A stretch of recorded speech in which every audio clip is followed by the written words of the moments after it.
just me and my best friend going back and forth. And you know that we're shoveling shit, shoveling shit, shoveling shit. Okay, let's do that again.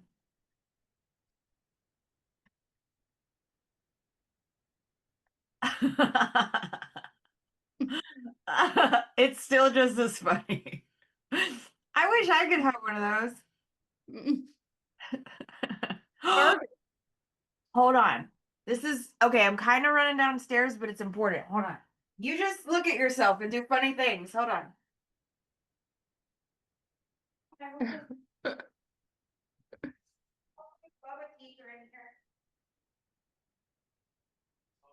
Hi. What's up? Thanks for coming to the podcast. Those slippery little suckers. I'm gonna do it again.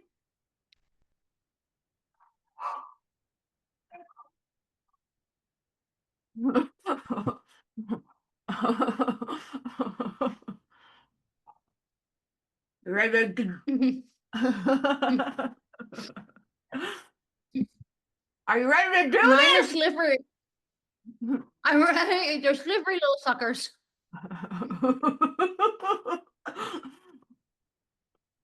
I borrowed Debbie's beret.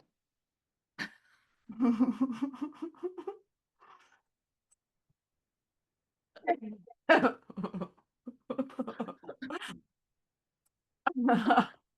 teeth are white. My All kids are doing. This is episode 3. Oh my gosh, we're like superstars now. Yeah, whatever. I feel like we aren't taking this seriously, but I don't care. It's very fun, and we get to it when we get to it. What? And I think you are gonna have a story time this morning. Yeah, I had a wild night. Like a Okay, wild so night. I didn't know how to take that. I don't know if my inflection, I should have done a voice memo, but I was like, you took me on a ride. You were telling me the most horrendous thing, and then like the very next text, you were talking about some white ass being out. So could you just also tell me again for the first time and the people? So, well, I got to start from the beginning because it's all Yeah, really, really good. I'm I checking my Wi-Fi because I don't know if it's me or you. think it's you. I know, I'm gonna try to fix it. Oh my God, one of the networks on here is bitches back. I mean, I kind of love that. There we go. You're moving. Oh, that's good. Am I better now? Yeah. Okay. So last night, I have to tell you. Oh, So I had a wedding yesterday. I was working and some friends were going to like the Halloween Scream thing here in town and wanted me to go. I was like, I can't go. Well, it worked out that I could go. So like I finally get back. It's like 4 p.m. Eastern time. We get in the car. It starts pouring down raining. I'm like, come on. Like we're going to go outside and like this amusement park in the rain. So I'm like, that's how the day is starting. We're like, this is just funny. Maybe we shouldn't go. Then we get there and it's so packed because apparently it's like the first night. So they park us in a lot that like requires a tram to get over to the park. We're like, what the heck? And I had to pee. So I had to pee for like 11 miles. And I'm like, it's fine, it's fine, it's fine. Well, then we get there and like every bump, I'm like, oh my God, I gotta go. And like I haven't been in a situation like that in a long time. The tram line was super long. So we're like, let's just walk it. Let's just walk to the park. I was like, dying. I had to go over like a wooden fence and like I'm trying so hard to squeeze every kegel in my body. And then every kegel. And then like, I think that's the motion, but whatever. So finally I'm like, I can't. I'm not gonna make it. Like I don't know if it's worse to like pop a squat behind a tree or like pee my pants. So I am like, okay, I'm gonna go behind. 100% a tree. Yeah. So I did. Yeah, I went to the tree. So I go behind these trees. I look to the left. Everything looks good. I can't see anything. I look to the right and I can see tons of people standing there. So I'm like, if I can see them, they can see me. So now it's my bare white ass behind trees. And at this point, I'm midstream. So I can't, I'm just like, well, I got to finish. Like, you can't just like squeeze that off. And I'm like, oh my gosh. And so one of my friends was like, I even saw you do the little shake, because I didn't have anything. And I was like, oh no, like that's embarrassing. You can't unsee that. So the whole time we're walking back and they're having casual conversation, and I'm just like, I just peed behind trees, and I just like the full bare ass, just like out. And like, Your what? friend actually even saw like it was that much clarity like with their vision that they could see you shaking off a tinkle. Yeah. Well, you know what? You win some, you lose some. Oh, And because it was starting to hurt. Like I had to go. you have to. You have to. Do you remember that time we were in Wyoming and I had to run across a field and a bunch of bikers were doing like long distance. They had these big lenses to see bears. And here my red-haired ass runs across a wide open field. I only got to the tree line, very certain, same as you, my ass was out, but it was explosive diarrhea and not pee in the broad daylight. And then you got me a shirt that said I survived Arc Wyoming. safe Yeah, I'm safe. I'm safe from shitting in public in Wyoming or whatever. while a motorcycle gang watched me. Yeah. Well, like you, that was like my okay, well, I'm gonna die. Like I don't know. I don't know if like your pissing thing was as hardcore as mine, but one of my biggest fears was shitting in public like that. Ah, no. I'm a really nice person. I was starting to turn mean. I was like, if I don't get this pee out of me, like the wrath is about to come out. Like I was breathing, I was doing all my like nervous Yeah. system regulating. I was breathing, I had my eyes closed, I was shaking my leg. I was like, I can do hard things. It had a limit. It had a limit. Your physical sensation to get rid of your waste, you can't mindset your way through that. You're either gonna piss or shit your pants or find some place in the wild to piss and shit. And for me, it well, especially because the scariest thing happened now, it will 100% of the time not be my pants. It's Yeah. just not gonna be. Yeah. No, yeah. I mean, I haven't had to pop a squat in a good 20 some years, back in my wild days, but Humbles you. yeah, I It mean, humbles you, doesn't it? the full moon was out. Whew, yeah. And nothing like looking over and making eye contact with someone. You're like, I thought I was better hidden than that, but I mean, yeah, Did your okay, so you went with your little booth thing? yeah, Did he see it? yeah, that was the one who saw it. They're bonding so deeply, so quickly. Yeah, I know. It was crazy, but the night got better. Like it got, well, I mean, like, Okay, for, we'll get to that. But like I will say the very first time I truly really bonded with Chris, like almost 10 years ago, was when we farted in front of one another. It was yeah, like maybe the first month in we were in Vegas and he bent down to get something out of a suitcase. We were like on opposite sides of the bed together. So it was like he bent down, it was like and he come up so fucking like and I was like, it's a toot. And he's like, I didn't even know. And he's a shy tutor. He will go to the bathroom. He won't do it in public. I'm the obnoxious one that's just like, rip, I don't care. And so he did that. And I was like, oh, I feel so close to you. You know, you're vulnerable. I love it. We all do it. And then later on that same trip in Vegas, this was like a suite. So there was like a couch and seating area. And we weren't like getting frisky, but I was sitting on his lap, like tickling him and just fucking around. And it's like new, cute little relationship stuff. And I was just like tickling him. And then he made me laugh and I farted on his lap. And I was like, here we go. Here we fucking go. And it's been 10 years. And I think you should just piss and shit in front of your partner. Not a lot, because then the whole romance and the illusion's gone. Because my ex, he would just all the time be ripping it. Like we'd be in the Burger King park, like drive through, and we're getting our food, and I'm like trying to smell Whopper, but he's just like, and I was like, I fucking hate your guts. But I just hated him anyway. So, yeah. okay. So anyway, what are we talking about? Toots, Rudy Tooty Toots. You know what? We're gonna Rudy. keep this real 13-year-old obnoxious because we have to talk about business shit and like being a CEO and stuff for our call after this. What a transition. I know. Yeah. I mean, hey, we're multifaceted, high level boss babes. Well, everybody toots and not everybody can make a lot of money. But like I want to do both. I want to toot, talk about tooting and make a lot of money and run my business and fucking thrive. I want to do all those things. I don't toot, I fluff. I fart loudly. I ain't even gonna sugarcoat it. Depends on who you ask. Ask my son. He'd be like, I'm Mom. Shit. Do you remember when we were in Tulum and you're like, guess my fart? And you're just like, bomb, bomb, bomb. I couldn't even make one that made a sound. It's you. It's you. Me? Hi, I'm the problem. It's you. It's you. I don't do that. That's not ladylike. Whatever. Uh, Okay. And Guess then My Fart was my favorite game, by the way. That one was fun. guess my fart is fun. And I always think I'm gonna know it, and it's never that. I kind of actually hope that, like, at one point on one of these recordings, there's an opportunity for it. Oh, I'm gonna start getting to work. Like, what can I eat or drink before a podcast? Yeah. Guess my farts. And for me, it's avocado. But moving on. So the rest of the evening, we go to the park. The park is fun. The park was fun. It wasn't scary. I thought it was going to be scary. The scariest part was the ride home. We're leaving, and I wanted to go this way. The other people in the car were like, no, let's try this way. And I'm like, I would have had us home by now.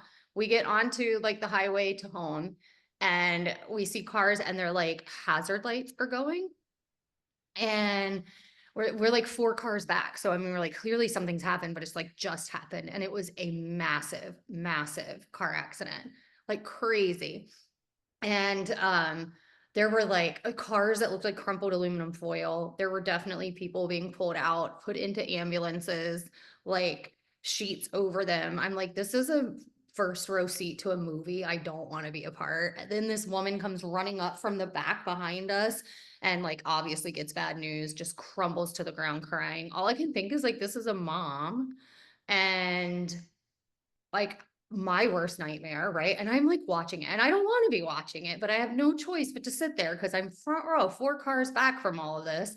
You sent me And that picture. You texted me, and it is like you look like you're on the scene. Like when you sent me that video, it looks like you're in and on the scene. It was intense. yeah, we saw like firemen like walking like way, way, way, way far. And I was like, what, why are they going so far away?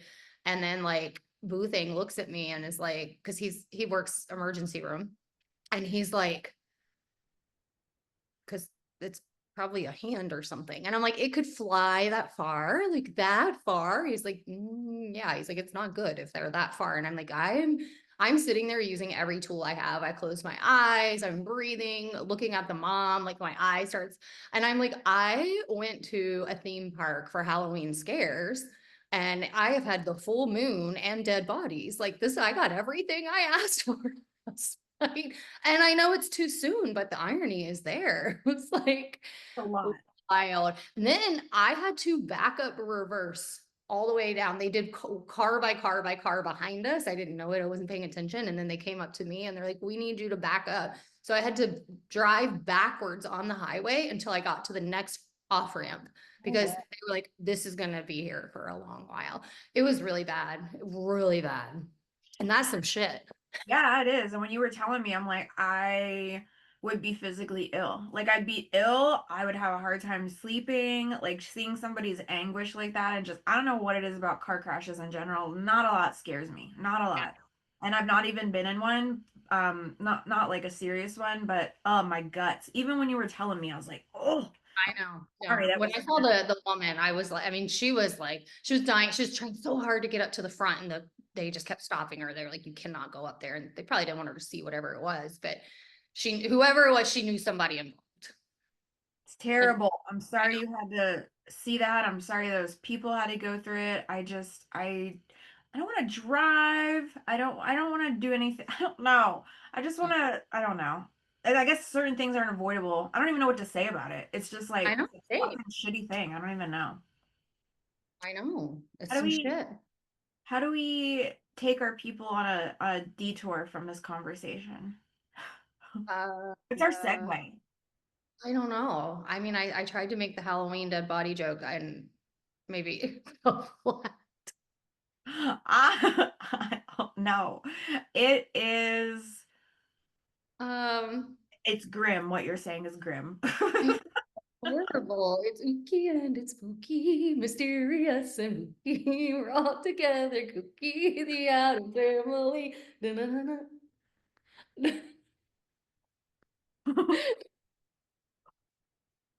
Been involved in this. I feel like you're the That better? captain. You're the callous one for putting on a beret and doing the auto showing. Not me. I'm just trying to fucking match your energy. You're the weird one, dude. You're the weird one. We've been knowing this. Yes, we've been knowing it. And I too for some things and we're just weird. We're you know what? Every goddamn human is fucking weird on some level. So I accept you. I'm not judging you. I just don't know what the hell to say right now. The boo thing was like, that was a fun date, right? Like I take you, I make you walk a mile, I make you pee in the woods, and then dead bodies. Would you like to go on another date? Well, I tell you what, I hope your Sunday goes way less eventful than your Saturday night. I'm here with you, which automatically makes it Uneventful.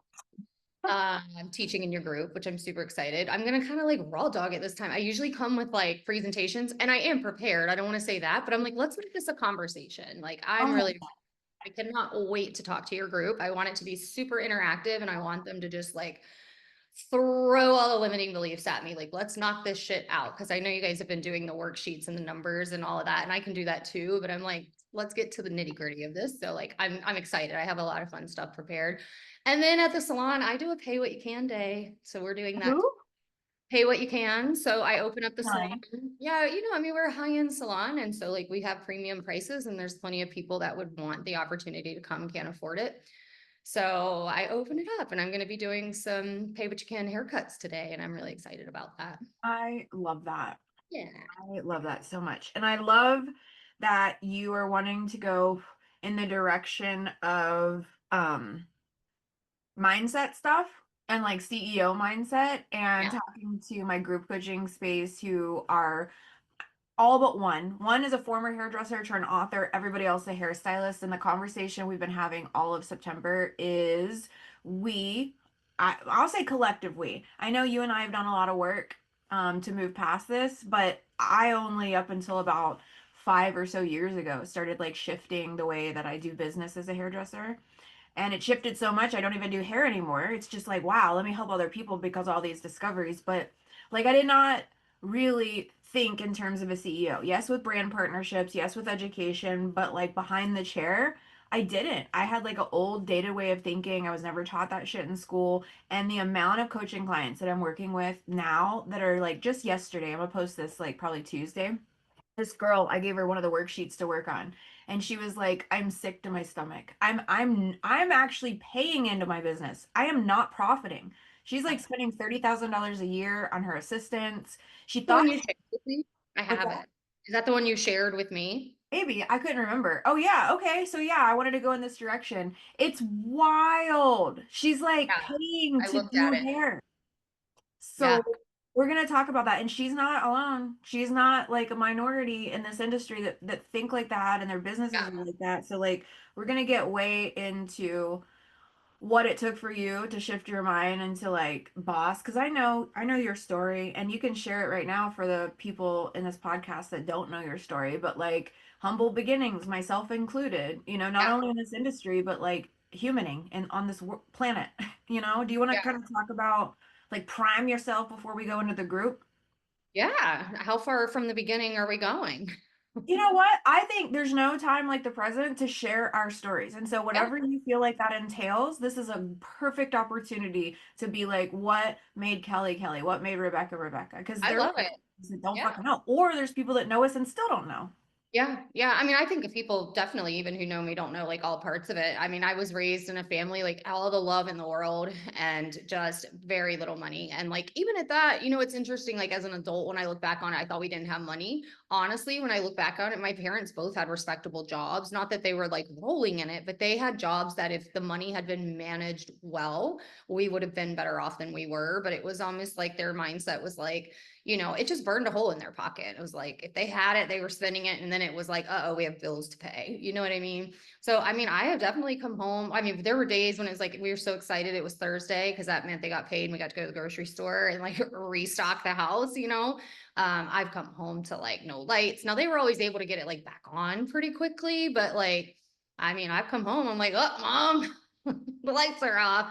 And so it was tough. I didn't go on vacations. We couldn't afford them. Very rarely was I that kid that was going to have like back to school clothing, like the big shopping trip. I mean, they our needs were met for sure, but like I didn't get all those kind of fun things that all my friends got. And I was like super highly aware of it. And so for me, I knew that I like was going to pave a different path, but especially when I had my son, I was like, absolutely, because I feel like what happened as a byproduct, and that's really where I think we need to do the work on people is like, yeah, money is the like the catalyst almost, but it creates all these different problems. And for me, it was insecurity. I put all my worth and all my value around the fact that I didn't have money, and money meant worth. Money meant that you were better than everyone else. And so I felt less than all the time. And I was like, I'm not going to have that for my son. And so I have just hustled my life away to build him this beautiful life. And, you know, it paid off. He's a great kid. You've met him. He's super cool. And like, Okay. but yeah, you know, but so it took me a lot of years of hustling and wearing myself down to the bone to be like, okay, yes, that was important, but there's so much more to that. And I actually worked with a therapist one time because I said, I'm practicing gratitude. Like I'm putting it in the journal. I'm grateful, I'm grateful, I'm grateful, but it's never enough. And she was like, I think we need to practice contentment, not gratitude. And she was like, when are you content? And I had to start looking at the areas of my life and be like, my house is big enough. My car is nice enough. I travel. I do all of these things. I don't need for more. And that was when I realized I could stop where I was because I opened up my second location. People now I'm busting at the seams like, oh, you're going to open a third. Are you going to? And I'm like, fuck no, because I've hit that sweet spot of like success, but enjoying life. And I think sometimes we can be so wrapped up in the making the money and making the success that we stop enjoying our own lives, and at what cost, you know? So like each comes with the cost, and I think you have to find that sweet spot wherever that is for you and wherever your contentment lies. So there's my little story, but I mean, you know, I just now it's just like I just want to enjoy the fruits of the labor. I don't need more. And yes, I could like we can always do more. We can always grow. And I think that's the piece that people need to look for within themselves and like how they define success is the sweet spot, because success doesn't mean you know, a warehouse and salons where like I don't ever enjoy my life. Like that doesn't sound fun. Your experience and just like the way that you've like had to make discoveries around like financial insecurity and that having to do with your upbringing and worthiness and hustle and burnout and contentment slash gratitude and being like happy, actually happy and not trying to grind anymore. I feel like I don't know, like maybe that's why we relate so much. That's some core shit. That's like some core human stuff, and same, same. And I don't want to like all the gory like victimy details of my upbringing, but like similar stuff. But my mom was a single mom, so never was a dude in the picture. And if there was a guy in the picture, it was probably I know for a lot of times she in an opportunistic way would get with people that were financially secure. Maybe for me, maybe for her. I didn't feel like my safety was at the utmost during that time because we were around people. Because I remember one time she was dating like a doctor, but this guy was a piece of shit. He would like make me watch the worst horror movies and stuff like that. And I was like 6 or 7, but we lived in a decent apartment and whatever. But I very much knew that it was like if she wasn't with somebody that was able to provide for her, then it would be like, well, where are we gonna go next? I mean, we were homeless. We lived behind a um like a hardware store. I remember I'd stay out in the woods in a hardware. I thought it was camping because she had a really nice narrative that all the kids like to camp, but she'd go across the street and work at a gas station during the day or at night. And whenever she was working, I was in the woods, and so it was like shit like that, like fucked up shit like that. And my what happened to me, thank goodness it happened like this. I will say that now, after I have some like time to like have healed and everything, the survival it put in me to like I won't be like my mom. I won't rely on dudes. I will not be in loveless, horrible, draining relationships to rely on somebody else's financial whatever prowess to help support me. It like I don't know. It was like good until it wasn't. So I was very much like a survivalist. I Yeah. felt like it was like terrifying, honestly. So I moved out when I was 16. It was like housing authorities, couch surfing, stuff like that. I didn't go to hair school until I was 24. But when I finally did, I was like, whoa, okay, I can be this hustler. I could do this thing I really love to do. It's kind of like unlimited earning potential with all the things that are available to you. And during that time, it was very much like, okay, so just work for a brand, platform artist. That was like creme de la creme. That's what you saw, is like everybody wearing black and everybody being bougie and people in the behind the chair magazine and modern salon. It was like, that's upper echelon. So I was like, I can fucking do that. I am scrappy. I am a survivor. But what that did is I hustled and I got to those things. And then I got to independent education and I got to all this and brand partnerships when that became a thing. But what it did is, like you, I was incredibly like still feeling unworthy and like a fraud and like I'm this poor kid. I'm this bullied kid. I still fixed my teeth, but I lost a little weight. I got a little cash now, but inside, I'm this person that need all these things and to be around these people and to make this amount of money to fit in with these people. So then when I started getting, I'll call it hood rich because I don't know what else to call it. My whole life I'm poor, then I get a little bit of money. And so I didn't save. What's saving? What's a good credit score? I didn't know that shit. I never was taught that shit. So then I'd buy like when I would get money, I moved to LA and like a $5,000 apartment. I would literally do things to show off and feel like, oh, I'm important now. I can hang with these people now. When I started working for Redken, Gucci'd out, Gucci head to toe, just so I could fit in. And meanwhile, yes, I'm making more money and I'm hanging with these people. I never felt so empty. I'm like trying to fill this void with money and shit ain't working and I'm burning out and I'm trying to now maintain this level of income and status that for one it's empty and for two I'm never going to fill this void. So I'm like burning out, have the money, all the things, and then like it kaput, like I just full breakdown, full complete breakdown. And then that's when the healing began. I'd say that's about 5 years ago. I started working on my relationship with money, my worthiness, huge part of it, worthiness. I don't know if it's irony or whatever you'd want to call it. I make a decent amount now, nothing like I did in the heyday of like working with these brands and education and all this shit. But God, am I happy now? And now I don't freak out when I a contract ends or money's slow because it's just me. It's just me with the coaching and the mentorship and the retreats. And some months it's like really not great. And some months it really is great. But during the not great months, I don't freak out and I don't tie the money I make to this survive need for survival. And in fact, and I'm about to wrap up my long ass story now, I've changed the way I view everything. And I do view things as a capitalistic, never enough, weird ass mindset that it's about like the more you buy and the more you do. And it's like this scarcity sense that not only this country, but mostly this country, imparts on you. It's like, and then with the economy and politics, it's just oppressive. And so I've changed the way I'm doing everything and I'm moving. I'm moving not, I'm moving somewhere far away to where it's not about status and capitalism and money and grind. And I'm going to work very little. Little to not at all is my fucking goal. And because I was smart about my money and invested and real estate and shit like this, it's like a reality. And so it's weird to come from being like literally homeless to I have investments in real estate in Thailand. It's like, who the fuck are these two people? And how did I get from here to here? And I know your story's similar too, because you bought a home in Tulum and you're doing all this. And it's like, Jizo, right? As you're sitting here talking, I'm like, isn't it funny how we went from like nothing and built to everything? Because I mean, I've been looking in my closet, same. Your Gucci was my Louis Vuitton. I had to have it, and I still have pieces that I love. I'll never let go of because they're just functional and whatever, and I feel good. I have literally this morning, as I'm going through my closet, putting my Target shirt on, and I'm like looking, and I've got this like YSL bag, a Louis bag, and I'm like, I want to sell them.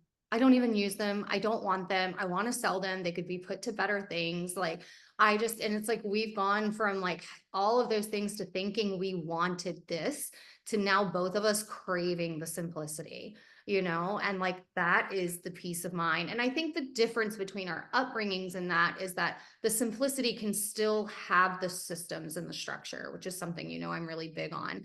And it's like, oh, okay, that's what it was. It wasn't that I was chasing Louis Vuittons and success and all of this. I was chasing like security and safety, right? And my money can be safe in a simplistic way that doesn't stress me the fuck out all the time. And I'm doing a very similar path. You're further on yours than I am, but I'm working towards it really hard because I'm ready to just have that simplicity. I'm ready to just go back to basics and, I don't need all this shit.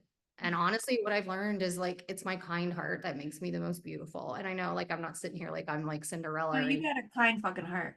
Yeah, and you do too. And it's like I love like for me now versus buying a handbag is like going out on the street and seeing someone very deserving and being like, here's $100, walking into a grocery store and being like, let me get your bill for you today. Or like that's the kind of stuff that I want to do now. That's the impact that I want to make.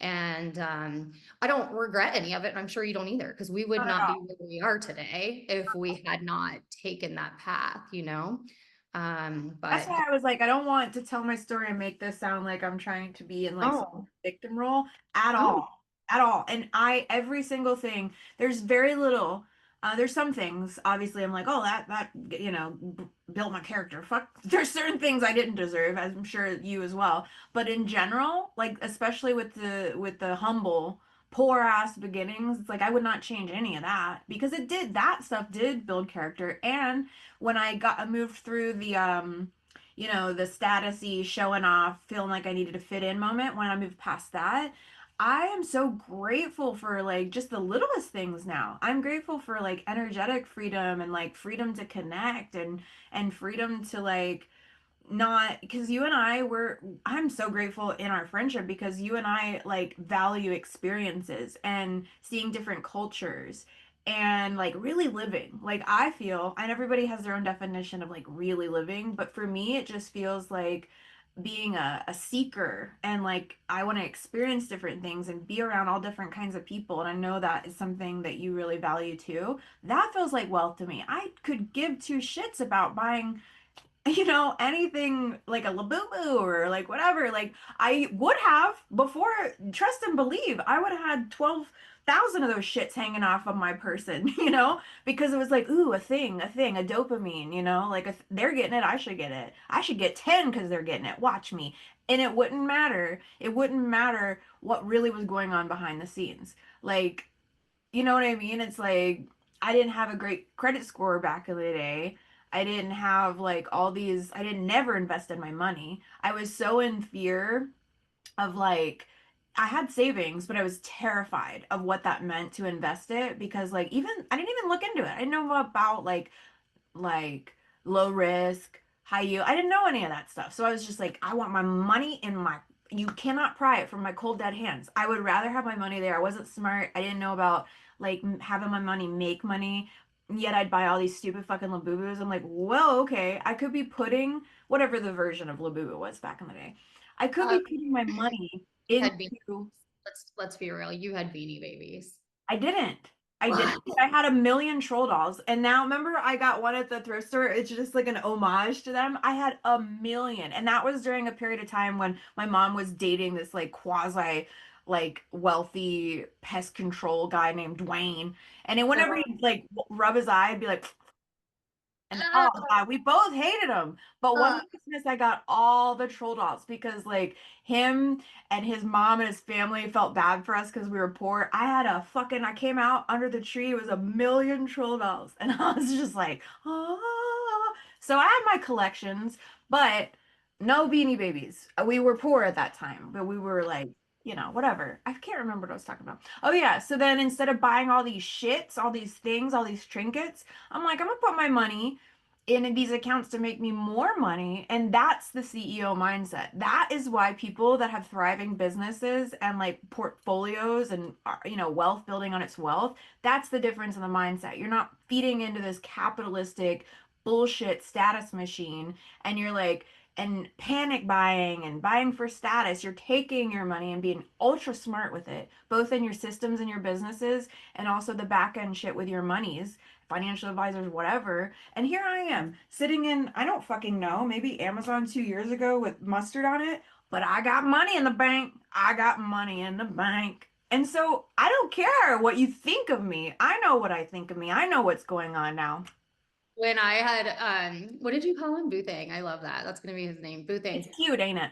Yeah, I love it. So he was at my house one day and he was like, I love the fact because he had like stepped into my closet and he was like, there is a Louis Vuitton right there. And then I see it was something laying and he was like, and that tag says Old Navy. And I'm like, fuck yeah. Like, I mean, I like at this point, I just buy what I need to get me through, you know? And it's like, I just don't care anymore. And I cared so much before. I cared so much. It is just ridiculous, you know? Like, it's Mm. so freeing to let that go. I know I'm working still on stuff, and it's not just, it's first it was like the not buying the expensive designer shit for what things looked like. Then it was just like I would buy just shit to buy shit because it felt good. Because I'm like, ooh, I don't know, I'm feeling a little low or a little depressy or whatever. And I would still like impulse buy because it was dopamine for me and it was a vice. And then what really shifted that, you've seen me, we've gone to places together and I would, in Wyoming, I bought a bunch of dumb shit just to buy shit. Then one of our most recent trips in Tulum, I think the most recent one, I was like thinking long, hard. You even asked me, I got this little silly little pony up there and you're like, do you really want that? And I'm like, yes, I do really want that, but I only got that and I do like it because I like little whimsical tchotchkes. But otherwise I would have just, the bag would have been full because it's in pesos and I'm like, my money goes further and it would just be buying shit to buy shit. And then what really shifted all of that is like, wow, all this shit, which some of the shit I really enjoy and it brings me joy, but I can't move this overseas and it's just stuff and it becomes energetic too. And like, you know, the whole notion of like feng shui and clutter and how it just does create like oppressive energy. It's like, well, okay, I got like a 4 bedroom house that I'm having to do something with all this stuff. And I can't just be buying stuff to buy it, you know? So that really made me wake up. And another thing, the universe was like, bitch, you get too many clothes. And so my whole I closet remember collapsed that. out of the wall. I was like, gotcha. Yeah. Okay, Cheeky, I got you. And so like I will think long and hard because I would go yard selling because I'm like, ooh, this just fucking, I love it. You know, it's like fun to, Dopamine chase. what's that? Dopamine chase. Yes, but I'm like trying to find my dopamine in different ways, which is the trips, the experiences, Cliff the jumping. yeah, oh God. What now? You know what we're doing? Oh yeah. Which one? I thought you said that, and I know it's coming up, Okay. and I'm just so fucking geeked. I was saying Moab, the cliff jump. Yeah. Okay, so Kelly and she does shit like this with me, and at first I was like, am I manipulating her? I know this stuff is scary for you, but you do it anyway, and that's what I love. Well, I'm like a do it scared, but I want to do it. And then you're just like a YOLO, right? Like you're just like, fuck it. But no, like My new vice. yeah, I just like you live life once. Like I want to live it to the fullest. And I told you when we were in Morocco, I was like, if I'm gonna die by hot air balloon, I would rather that be my story than like decrepit on a couch for with something, you know? It's like, great, she died by hot air balloon in Morocco. But man, It's true. And like our decisions to do stuff like this, sure, everything comes with risk though. Driving down the highway last night, yeah. risk. Or, you know, the risk of a hot air balloon or the risk of base jumping. Yeah, okay, maybe. Well, I don't even know at this point. Are those risks more elevated than just driving down the road? Who knows Oh, about the I agree. probability? And that's the thing. It's like when I say that and I'm like a do it scared person, I also am like a rational brain person. I'm not Yeah. going to do something that's like immediately screaming danger, you know, but Yes. if it's something that's done with regularity and it's regulated and like well, I'm like, yeah, let's do it, you know? I mean, I want to do it scared. I want to live my life to the fullest. I want to know that when I do go, I have gone with just like I didn't do it with any regret. Just like just do it. And if it's my time, it's my time. Same. And I know you're like this too. You are you run your business with your soul. It is not sterile. It is not like all just like super, is it right brain or left brain? The one that's like super type A. I never know. Whichever one's really type A and has no soul, you're not that one. And I think an entrepreneur, most entrepreneurs anyway, especially in the beauty industry and a lot of the industries, it kind of requires you to like to be soul led and to like know like through and through what the fuck resilience means. I have a keynote coming up in November and the whole thing's about resilience. And I'll tell you one thing that's really shifted stuff for me is doing incredibly difficult, scary, seemingly scary things and knowing like I'm capable, and I'll get through them and it'll be even better because I took a risk and I didn't die. And it's very empowering. I remember the first time I jumped out of a plane. There's been 3 times now, just because I'm chasing the dragon. But the very first time, I just bawled. I was so grateful that like my body and mind allowed me to do something so incredibly terrifying. Like the experience, like standing out of the plane thing from like a Cessna and looking at the ground below, surreal. I can't describe it. But once I like jumped out, it's like chaos for like a minute, and then the chute goes up, and then it's just peaceful, and you're like, I'm just so fucking lucky to be alive. I'm just so fucking lucky. And then if you have had that experience, just imagine how trivial. Oh, my launch didn't do well. I know. My this didn't.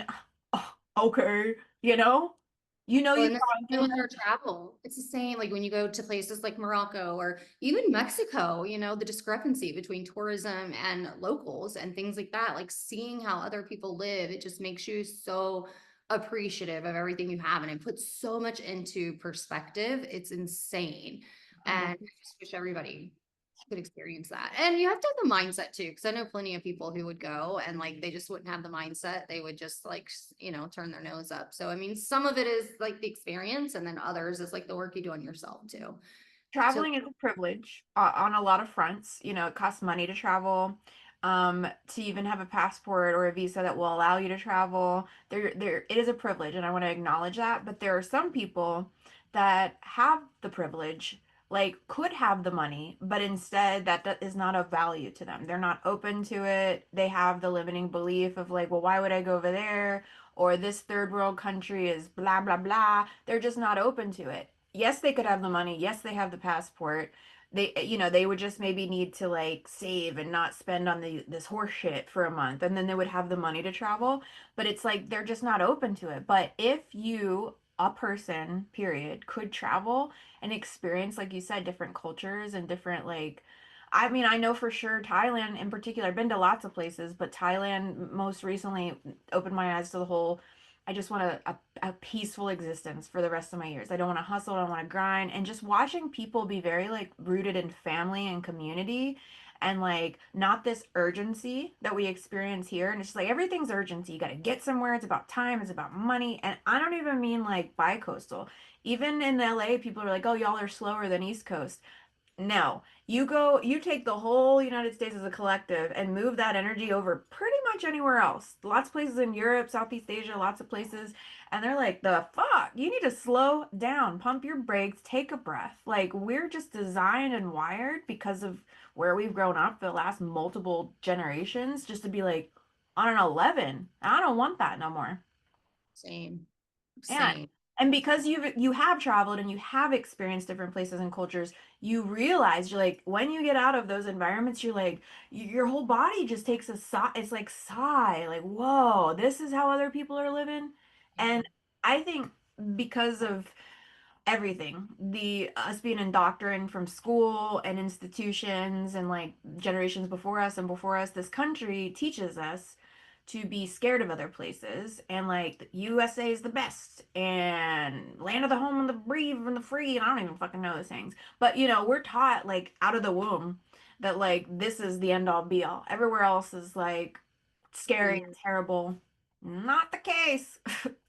Yeah, I hate the word weird. And it's funny, you and I both experienced that for a second when we were in Morocco because we had like stepped out. It was total culture shock. Because, I've done a lot of European travel and it's not that much different. It's just everything's older and a little bit cooler. And you and I we both had to like stop for a second, check in with ourselves and be like, we're safe. Like, this isn't bad. It's not scary. It's just new. It's different. We have not experienced this before. And then once we did, we were fine. Oh, I But love it. yeah, I mean, once and it was safe and we felt great and we had a good time, but it's like just stepping out into something new like that. And it shocks your system a little bit, and you have to, and I think that's where you grow. I think we both grew from that trip feeling like, okay, we're safe, we're good, and then we had some magic experiences in Morocco. One of my favorite trips ever. And I think what made that experience, like it being a Muslim country in Northern Africa, I had been to lots of Middle Eastern places like Kuwait and Saudi and a month in India. So I'd been in those environments where I felt completely different. And I think everybody should have to experience that too. Yep. being an other. I think that is really enlightening. But like the times I went to those other places, it was very controlled. I was going for work. It was like the distributor took us around. I felt like still I was in a bubble. I went to the Taj Mahal and like there was a line of people wanting to take pictures with me because I'm like ultra white and tattooed and probably looked like a fucking Chuck E. Cheese character. I literally did. My hair was pink, I did. But I was like, okay, culture shock, radically just wow, okay. But when you and I went to Morocco, it was just two Western women in the wide world. And you're right. At first, I was like, is what everybody tells you about going to a totally different culture and you should be scared, right? Because that old programming comes up and you're like, am I being insane right now? And then we regulated and we like assimilated and everybody was calling us sisters and we were calling them brothers and we were like in the market and just thriving. People were actually really kind, really kind. I don't want to say actually like it's a big shock, but it is very much a male. Like there's some places where like, should we even go in there? But like once we really like assimilated and we're open, it was like, this is one of the most beautiful places culturally and physically that I've ever been in my life. It was cool too. I mean, Yeah. cool. You spinning that hat. Yeah. My neck hurts. I can't do that. That's great. Okay, I want to talk more about this. What a fun conversation. All of them are all fun. And we started out so grim, and look where we went. No. Love What it. is that? Like, let's Oh, I will say we have only 2 weeks before, 3 weeks, I think, for Italy and Croatia. I'm going to a Joe Dispenza retreat before that, so I'm probably going to be like fucking floating. I might levitate to you when I see you in Rome. I can't wait. I can't wait either. What's You your know, I favorite? could do one of those experiences with you one day, but whew, Yeah, I'm telling you, it is next level. Like to be able to meditate for 5, 6 hours straight and to be in your body and in your head without freaking out. That was kind of like same as jumping out of a plane. It was scarier sometimes. It has been scarier in my brain than it has jumping out of a plane before, you know? oh, that sounds so exciting. It is, it is. We'll go to one. I'm on my like advanced one right now, which you have to go to a normal week-long one before you go to this one. I will totally go to a normal one again with you, have that experience again, and then we'll get on that level. Okay, I'm down for it. I love it. I think one of the most fucking righteous, sexy, badass, coolest things I've ever done in my entire life is making my brain stronger. I agree. I saw this tank top today. I couldn't find it. I think it was out of stock. And it said, I fucking love me. And I was in the car. I was like, I want that fucking, I need that. I was like searching for it. I couldn't find it. I found it on Poshmark. But I'm anyway, trying like that like Kelly years ago could not have said that. I couldn't, I would never be like, man, I love myself. And I do. I genuinely love myself. And it's not because I think I'm great. It's not because I think I'm the hottest thing. It's not any of that. Like I genuinely love the person I become.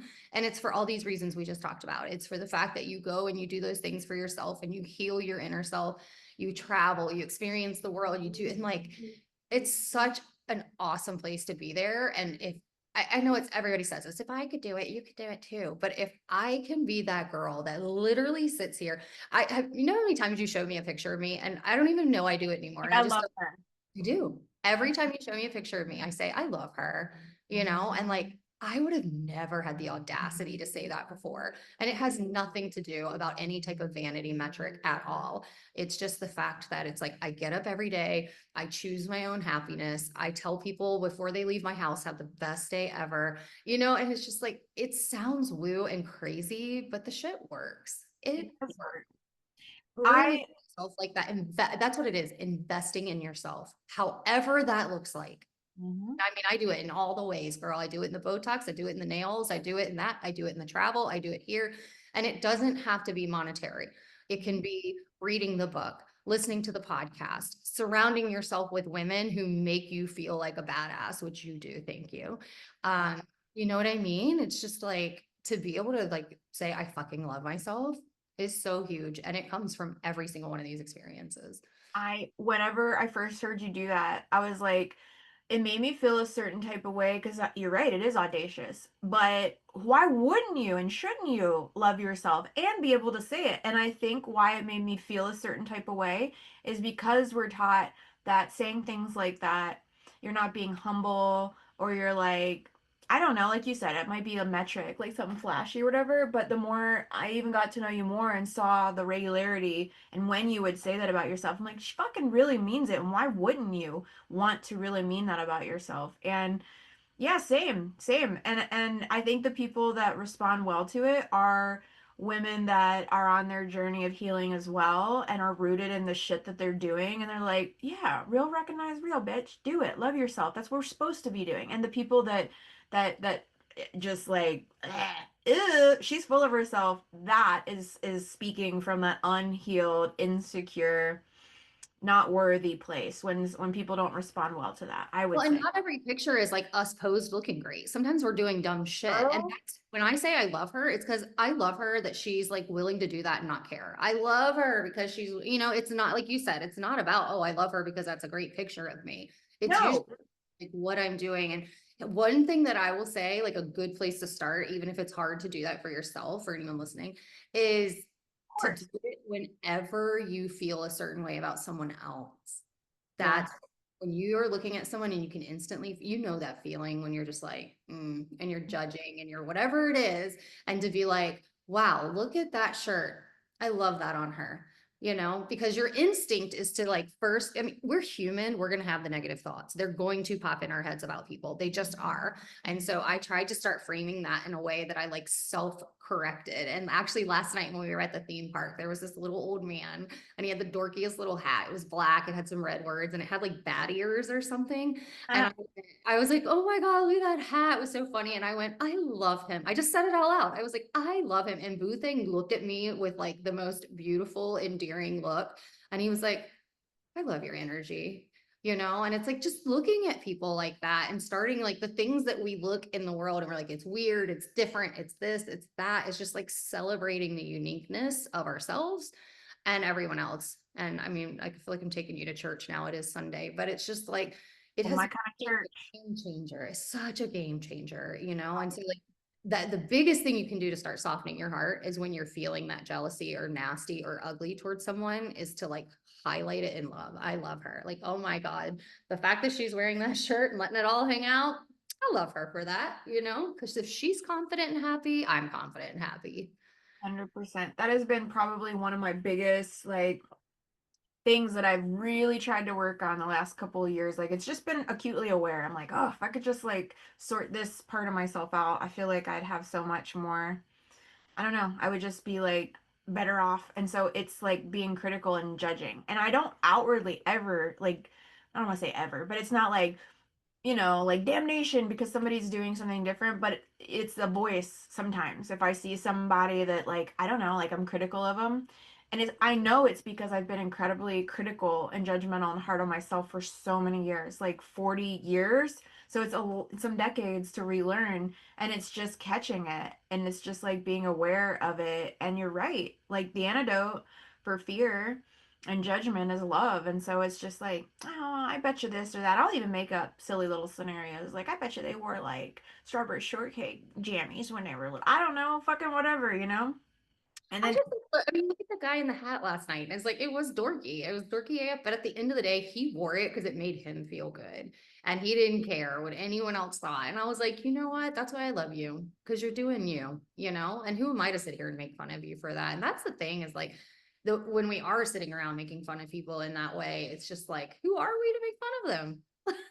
I'm here for it. The more expressive and weird, quote unquote, weird people can get in this day and age is just a beautiful, creative act of rebellion. I'm here for it. There is no cringe in my vocabulary anymore. I don't even, who is cringe? I don't know her. So I just love when people are themselves. Like there's some whatever in general, generally speaking, I love when people express themselves. Oh damn, I want to keep having this talk, but we got to go have our I know. conversation in the I'm gonna group. throw in a disclaimer as like that is my goal. That is what I strive to be, and I am way better at it than I was years and years ago, and I am by far perfect at it. So like I don't want anyone who's like, I know her, I've heard her.